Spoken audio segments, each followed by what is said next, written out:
বারাকাতু। সম্মানিত ভিউয়ার্স, কিয়াম বিষয়ক আলোচনার তৃতীয় পর্বে আপনাদেরকে আল্লাহর পথে পেজের তরফ থেকে আমি আব্দুল মালিক স্বাগত জানাচ্ছি। আজকের আলোচনার বিষয় হচ্ছে যে আমার বিদআতি বন্ধুগণ তারা যে কিয়াম করেন বা তারা যে দাঁড়ান,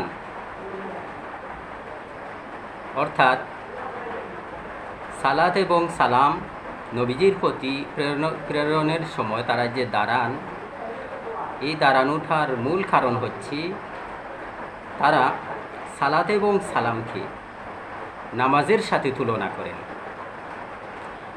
অর্থাৎ তারা এইভাবে চিন্তা করেন যে আমরা যেভাবে দাঁড়িয়ে নামাজ পড়ে আল্লাহকে সম্মান করি, তাহলে এই বিষয়টা তো আমরা রাসূলুল্লাহ সাল্লাল্লাহু আলাইহি সাল্লামের সাথেও করতে পারি। আমরা যখন সালাত এবং সালাম তার প্রতি প্রেরণ করি, তখন আমরা দাঁড়িয়ে তাকে সম্মান দিতে পারি। আর এই বিষয়টা এইভাবে চিন্তা করার কারণ হচ্ছে যে তারা নানা কারণে নানাভাবে নবীজি সাল্লাল্লাহু আলাইহি ওয়াসাল্লামকে তারা আল্লাহর সাথে তুলনা করে। আল্লাহর সাথে যে নবীজি সাল্লাল্লাহু আলাইহি সাল্লামকে তুলনা করে তার প্রথম উদাহরণ হচ্ছে হাদির এবং নাজির আকীদা। যে তারা মনে করে যে রাসূলুল্লাহ সাল্লাল্লাহু আলাইহি ওয়াসাল্লাম সব জায়গায় হাদির এবং নাজির, অর্থাৎ সব জায়গায় উপস্থিত এবং সব জায়গার সব কিছু সবসময় দেখেন। অথচ আল্লাহ পাক রব্বুল আলামিন আল্লাহর কুদরতি শরীর নিয়ে সব জায়গায় হাদির এবং নাজির না, বরং আল্লাহ পাক রব্বুল আলামিন আরশে থেকে সব কিছু দেখেন, সব কিছু শুনেন, সব কিছু জানেন। এই অর্থে আল্লাহ হাদির এবং নাজির। কিন্তু তারা তো এই বিষয়টা জানে না। এই না জানার কারণে তারা মনে করে যে আল্লাহ সব জায়গায় কুদরতি শরীর নিয়ে হাজির এবং নাজির। আর এই কারণে রাসূলুল্লাহ সাল্লাল্লাহু আলাইহি সাল্লামকেও তারা হাজির এবং নাজির সাব্যস্ত করেছে।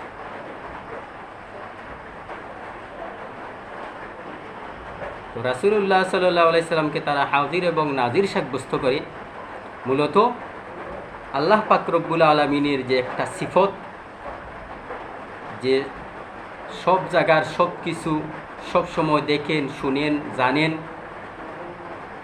এই সিফতের সাথে তুলনা করেছে। আল্লাহর সাথে প্রিয় নবী সাল্লাল্লাহু আলাইহি সাল্লামকে তুলনার দ্বিতীয় বিষয় হচ্ছে যে আল্লাহ পাক রব্বুল আলামিন এর একটা সিফত হচ্ছে আলিমুল গাইব। এই আলিমুল গাইবের সাথে রাসূলুল্লাহ সাল্লাল্লাহু আলাইহি সাল্লামকে তারা তুলনা করেছে, মিলিয়ে দিয়েছে। আর তারা বলছে যে রাসূলুল্লাহ সাল্লাল্লাহু আলাইহি সাল্লামও আলিমুল গাইব। 3 নম্বর বিষয় হচ্ছে এবার শুধু সিফাতের সাথে রাসূলুল্লাহ সাল্লাল্লাহু আলাইহি সাল্লামকে তুলনা করছে না, বরং আল্লাহর জাতের সাথে রাসূলুল্লাহ সাল্লাল্লাহু আলাইহি সাল্লামকে তারা মিলিয়ে দিচ্ছে। তাই এইভাবে যে তারা মনে করে যে রাসূলুল্লাহ সাল্লাল্লাহু আলাইহি ওয়াসাল্লাম আল্লাহর জাতি নূর দ্বারা সৃষ্টি। এটা তাদের আকীদা, আমাদের বিদআতি বন্ধুদের আকীদা। যে আল্লাহ পাক রব্বুল আলামিন নিজের জাতি নূর দ্বারা রাসূলুল্লাহ সাল্লাল্লাহু আলাইহি ওয়াসাল্লামকে সৃষ্টি করেছেন। তাহলে দেখেন যে আল্লাহর জাতি যে নূরের যে অংশ দ্বারা রাসূলুল্লাহ সাল্লাল্লাহু আলাইহি ওয়াসাল্লামকে সৃষ্টি করেছেন, যদি তাদের কথা সঠিক হয় তাহলে বিষয়টা এমন হবে যে আল্লাহর জাতের যে অংশ দ্বারা রাসূলকে সৃষ্টি করেছেন, তাহলে আল্লাহর জাতের অংশ জাত, তাহলে তাদের বিশ্বাস অনুযায়ী রাসূলুল্লাহ সাল্লাল্লাহু আলাইহি ওয়াসাল্লামও আল্লাহর জাতের একটা অংশ। তাহলে আল্লাহর জাতের সাথে এই আকীদার মাধ্যমে তারা রাসূলুল্লাহ সাল্লাল্লাহু আলাইহি ওয়াসাল্লামকে মিলিয়ে দিয়েছে। এই জন্য বিদআতি ভাইদের সম্পর্কে কী বলবো? ইলম কালাম নেই, আর আরেক দল মূর্খ লোক এই বাঙালি, তারা বাঙালির একটা অংশ, মূর্খদের, গণ্ডমূর্খদের একটা অংশ এই বন্ড আলেমদের সাথে তারা থাকে। তারপরেও আমাদের কাজ হচ্ছে মানুষকে বোঝানো। এই বন্ডরা যদি নাও বুঝে, যারা তাদের অনুসরণ করে তারা যদি নাও বুঝে, তাহলে এতটুকু ফায়দা তো অবশ্যই হতে পারে যে যারা এখনও তাদের দলে ভিড়ে নাই তারা না ভিড়তে পারে। এই জন্য বলা। তো দেখেন, আমি বলছিলাম যে কেয়াম যে তারা করে, তারা যে দাঁড়িয়ে সম্মান দেয়, এই সম্মানটা মূলত নামাজের সাথে তারা কি করেছে, এই বিষয়টাকে তুলনা করেছে। এখন আমরা দেখি যে সালাত এবং সালাম আসলে কি, দুরূদ এবং সালাম আসলে কি। আমরা জানি যে দুরূদ এবং সালাম কেউ ইচ্ছা করলে রাসূলুল্লাহ সাল্লাল্লাহু আলাইহি ওয়াসাল্লামকে প্রেরণ করতে পারবে না নিজের তরফ থেকে, কারণ দুরূদ এবং সালামের ভান্ডার কোনো মাখলুকের কাছে নেই। কাজেই কোনো মাখলুক ইচ্ছা করে রাসূলুল্লাহ সাল্লাল্লাহু আলাইহি ওয়াসাল্লামকে দুরূদ এবং সালাম প্রেরণ করতে পারবে না। বরং আমাদের ক্ষমতা এতটুকু আছে যে আমরা দুরূদ এবং সালাম প্রেরণের জন্য আল্লাহ পাক রব্বুল আলামিনের কাছে দোয়া করতে পারি। কাজেই আমরা যে দুরূদ এবং সালাম প্রেরণ করি, তার অর্থ হচ্ছে আমরা দুরূদ এবং সালাম প্রেরণ করার জন্য আল্লাহ পাক রব্বুল আলামিনের কাছে দোয়া করি। আর দোয়া হচ্ছে ইবাদত। আর দোয়া ও মুখল ইবাদা, দোয়া হচ্ছে ইবাদত। কাজেই রাসূলুল্লাহ সাল্লাল্লাহু আলাইহি সাল্লামকে যখন আমরা সালাম দেই, এর অর্থ হচ্ছে আমরা রাসূলুল্লাহ সাল্লাল্লাহু আলাইহি সাল্লামকে সালাম এবং দুরূদ প্রেরণের জন্য আমরা আল্লাহর কাছে দোয়া করি। আর দোয়া যেহেতু ইবাদত, আর ইবাদতের সম্পর্ক একমাত্র আল্লাহর সাথে, কোনো মাখলুকের সাথে নাই।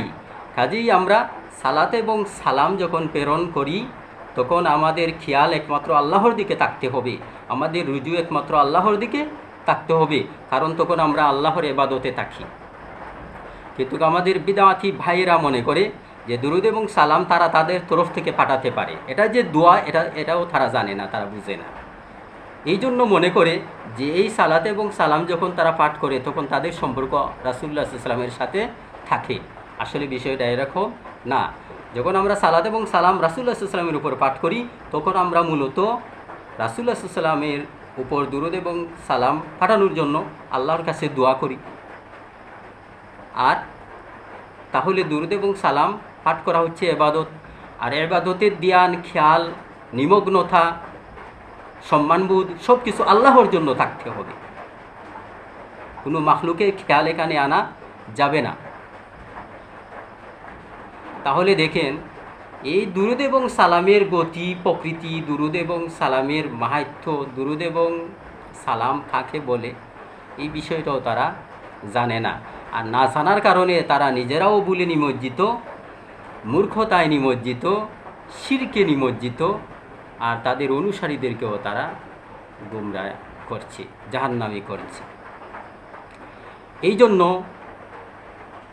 এই মাজার পূজারী, এই মুশরিকদেরকে আমরা এখনই পরিত্যাগ করতে হবে ঈমান এবং ইসলামকে বাঁচানোর তাগিদে।